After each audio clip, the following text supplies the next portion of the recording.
Hello ಸ್ನೇಹಿತರೆ, welcome back to my channel.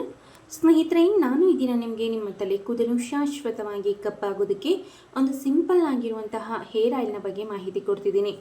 ನೀವು ಬಳಸುವಂತಹ ಹೇರ್ ಡೈ ಅಥವಾ ಹೇರ್ ಕಲರ್ಗಳಲ್ಲಿ ತುಂಬಾ ಕೆಮಿಕಲ್ಸ್ ಅನ್ನೋದು ಇರುತ್ತೆ.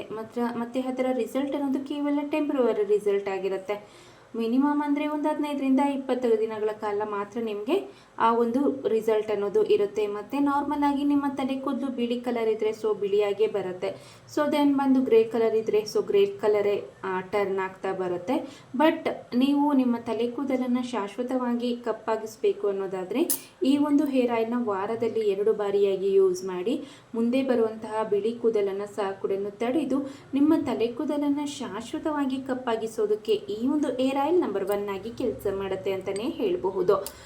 ನಂತರ ನೀವು ಫುಡ್ ಹ್ಯಾಬಿಟ್ಸಲ್ಲೂ ಸಹ ಕೂಡ ಸ್ವಲ್ಪ ಚೇಂಜಸ್ ಮಾಡ್ಕೊಳ್ಬೇಕಾಗತ್ತೆ. ಆದಷ್ಟು ಡಯಟ್ ಮಾಡಿ ಒಂದೊಳ್ಳೆ ಆಹಾರ ಪದ್ಧತಿಯನ್ನು ನೀವು ರೂಢಿಸಿಕೊಂಡಿದ್ದಲ್ಲೇ ಆದಲ್ಲಿ ನಿಮ್ಮ ತಲೆ ಕೂದಲು ಕಪ್ಪಾಗಿಸೋದಕ್ಕೆ ಚಾನ್ಸ್ ಅನ್ನೋದು ಜಾಸ್ತಿ ಆಗುತ್ತೆ ಅಂತಲೇ ಹೇಳ್ಬೋದು. ಆದಷ್ಟು ಡಯಟ್ ಮಾಡಿ, ವ್ಯಾಯಾಮ ಮಾಡಿ, ಒಳ್ಳೆ ನಿದ್ದೆ ಮಾಡಿ, ಅದರ ಜೊತೆಗೇ ಈ ಒಂದು ಹೇರ್ ಆಯಿಲ್ನ ಸಹ ಕೂಡ ವಾರದಲ್ಲಿ 2 ಬಾರಿಯಾಗಿ ಯೂಸ್ ಮಾಡಿದ್ರೆ ನಿಮ್ಮ ತಲೆ ಕೂದಲು ಶಾಶ್ವತವಾಗಿ ಕಪ್ಪಾಗುತ್ತೆ. ಬನ್ನಿ, ತಡ ಮಾಡ್ತೀನಿ ಈ ಒಂದು ಹೇರ್ ಆಯಿಲ್ನ ಸಿಂಪಲ್ಲಾಗಿ ಯಾವ ರೀತಿಯಾಗಿ ಮನೆಯಲ್ಲಿ ರೆಡಿ ಮಾಡ್ಕೊಳ್ಬಹುದು ಅಂತ ಈ ವಿಡಿಯೋನಲ್ಲಿ ನಾನು ನಿಮಗೆ ತಿಳಿಸ್ಕೊಡ್ತಾ ಬರ್ತೀನಿ. ಈ ಒಂದು ಹೇರ್ ಆಯಿಲ್ನ ರೆಡಿ ಮಾಡೋದಕ್ಕೆ ಮೊದಲನೇದಾಗಿ ನಾನು ಕಲೋಂಜಿ ಸೀಡ್ಸ್ ಪೌಡರ್ನ ತೆಗೆದುಕೊಂಡಿದ್ದೀನಿ. ಅಂದರೆ ಕಲೋಂಜಿ ಸೀಡ್ಸ್ನ ಮಿಕ್ಸಿ ಜಾರ್ಗೆ ಹಾಕಿ ಪೌಡರ್ ಮಾಡಿ ಇಟ್ಕೊಂಡಿದ್ದೀನಿ. ಆ ಒಂದು ಪೌಡರ್ನ ತೆಗೆದುಕೊಂಡಿದ್ದೀನಿ. ಒಂದು 1/2 ಟೇಬಲ್ ಸ್ಪೂನ್ ಆದರೆ ಸಾಕಾಗುತ್ತೆ. ಕಲೋಂಜಿ ಸೀಡ್ಸ್ ಬಂದು ನಿಮಗೆಲ್ಲ ಒಂದು ಗ್ರಂಥಿಕೆ ಅಂಗಡಿಗಳಲ್ಲಿ ಆನ್ಲೈನಲ್ಲಿ ಸುಲಭವಾಗಿ ಸಿಗುತ್ತೆ, ಅತಿ ಕಡಿಮೆ ಬೆಲೆಗೆ ಸಿಗುತ್ತೆ. ಮೇಯ್ನಾಗಿ ತಲೆ ಕೂದಲನ್ನು ಕಪ್ಪಾಗಿಸೋದಕ್ಕೆ ಆಗಿರ್ಬೋದು, ಏರ್ ಗ್ರೋತ್ಗೂ ಸಹ ಕೂಡ ತುಂಬಾ ಒಳ್ಳೆಯದು. ನಂತರ ಅದೇ ಸ್ಪೂನ್ ಅಳತೆಯಲ್ಲಿ ಒಂದು 1/2 ಟೇಬಲ್ ಸ್ಪೂನ್ ಆಗೋಷ್ಟು ಆಮ್ಲ ಪೌಡರ್ ಅಂದರೆ ಬೆಟ್ಟದ ನೆಲ್ಲಿಕಾಯಿಯ ಪುಡಿ. ಇದು ಸಹ ನಿಮಗೆ ಫ್ಯಾನ್ಸಿ ಸ್ಟೋರ್, ಗ್ರಂಥಿಕೆ ಅಂಗಡಿಗಳಲ್ಲಿ ಮತ್ತು ಆನ್ಲೈನಲ್ಲಿ ಸುಲಭವಾಗಿ ಅತಿ ಕಡಿಮೆ ಬೆಲೆಗೆ ಸಿಗುತ್ತೆ. ಇಲ್ಲ ಅನ್ನೋದಾದರೆ ನೀವು ಮನೆಯಲ್ಲೇ ರೆಡಿ ಮಾಡ್ಕೊಳ್ಬಹುದು. ಈ 2 ಕಾಂಬಿನೇಷನ್ ನಿಜವಾಗ್ಲೂ ಸ್ನೇಹಿತರೆ ತುಂಬ ಇದು ಮಿರಾಕಲ್ ರೀತಿ ಕೆಲಸ ಮಾಡುತ್ತೆ. ಅಷ್ಟು ಎಫೆಕ್ಟಿವ್ ರಿಸಲ್ಟ್ ಕೊಡುತ್ತೆ ಅಂತಲೇ ಹೇಳ್ಬೋದು ಇದೆರಡರ ಮಿಕ್ಸ್ಚರ್. ಇದೆರಡನ್ನು ಚೆನ್ನಾಗಿ ಮಿಕ್ಸ್ ಮಾಡ್ಕೊಳ್ಳಿ. ಮೇಯ್ನಾಗಿ ತಲೆ ಕೂದಲನ್ನು ಕಪ್ಪಾಗಿಸುತ್ತೆ ಮತ್ತು ಹೇರ್ ಗ್ರೋತ್ಗೆ ಸಹ ಕೂಡ ಈ ಒಂದು ಹೇರ್ ಆಯಿಲ್ ತುಂಬಾ ಹೆಲ್ಪ್ ಮಾಡುತ್ತೆ. ನಂತರ ಇದಕ್ಕೆ ತೆಂಗಿನೆಣ್ಣೆನ ಹಾಕ್ಕೊಳ್ಬೇಕಾಗುತ್ತೆ. ನೀವು ಅಕಸ್ಮಾತ್ ಹರಳೆಣ್ಣೆ ಯೂಸ್ ಮಾಡ್ತೀರಾ ಅನ್ನೋದಾದರೆ ದಯವಿಟ್ಟು ಹರಳೆಣ್ಣೆನೇ ಯೂಸ್ ಮಾಡಿ. ಸಂಪೂರ್ಣವಾಗಿ ಹರಳೆಣ್ಣೆನ ಸಹ ಕೂಡ ಯೂಸ್ ಮಾಡ್ಕೊಳ್ಬಹುದು. ಇಲ್ಲ ಅನ್ನೋದಾದರೆ ತೆಂಗಿನ ಎಣ್ಣೆ ಮತ್ತು ಹರಳೆಣ್ಣೆ ಎರಡನ್ನು ಸಹ ಕೂಡ ಸಮ ಪ್ರಮಾಣದಲ್ಲಿ ತೆಗೆದುಕೊಂಡು ಈ ಒಂದು ಹೇರ್ ಆಯಿಲ್ನ ನೀವು ರೆಡಿ ಮಾಡ್ಕೊಳ್ಬಹುದು.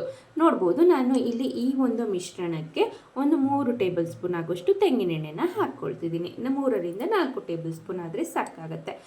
ಇವೆರಡನ್ನು ಹಾಕಿ ಚೆನ್ನಾಗಿ ಮಿಕ್ಸ್ ಮಾಡ್ಕೊಳ್ಳಿ. ಚೆನ್ನಾಗಿ ಮಿಕ್ಸ್ ಮಾಡಿದ ನಂತರ ಇದನ್ನು ಓವರ್ ನೈಟ್ ನೆನೆಯೋದಕ್ಕೆ ಬಿಡಬೇಕು.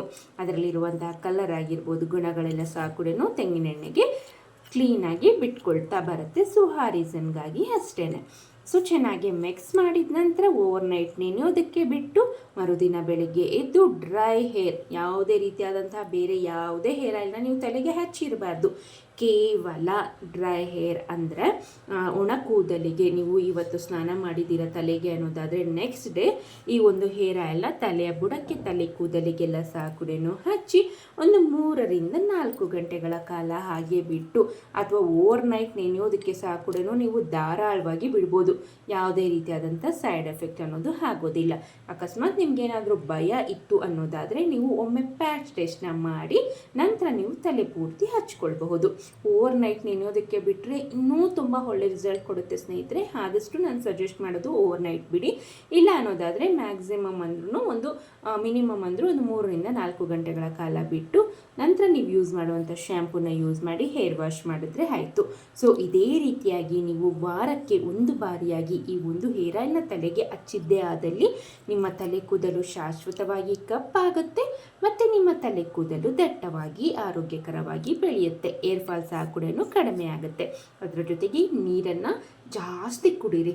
ಏನಿಲ್ಲ ಅಂದ್ರೂ ದಿನಕ್ಕೆ ಒಂದು 3ರಿಂದ 4 ಲೀಟರ್ಗಳಾಗುವಷ್ಟು ನೀರನ್ನು ಕುಡೀರಿ. ಅದಕ್ಕೆ ಸ್ವಲ್ಪ ಸಬ್ಜಾ ಸೀಡ್ಸ್ ಅಥವಾ